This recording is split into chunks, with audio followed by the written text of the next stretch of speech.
এরকম super tasty recipe একবার মুখে গেলেই কেল্লা ফতে। যেরকম কম খরচে বানিয়ে ফেলতে পারবেন, সেরকম সময়ও কম লাগবে।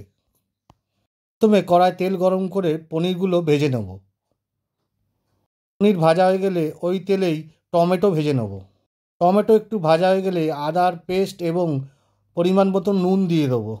এবার জিরে গুঁড়ো, ধনে গুঁড়ো, লঙ্কা গুঁড়ো, অল্প একটু হলুদ গুঁড়ো দিয়ে দেবো। ঘরে পড়ে থাকা চানা মশলাটা দিয়ে দেবো। পর জল দিয়ে একটু ফুটতে দেবো। এরপর গ্যাসের ফ্লেম একদম লো করে দিয়ে ফ্রেশ ক্রিম দিয়ে তরকারিটা নাড়তে থাকবো।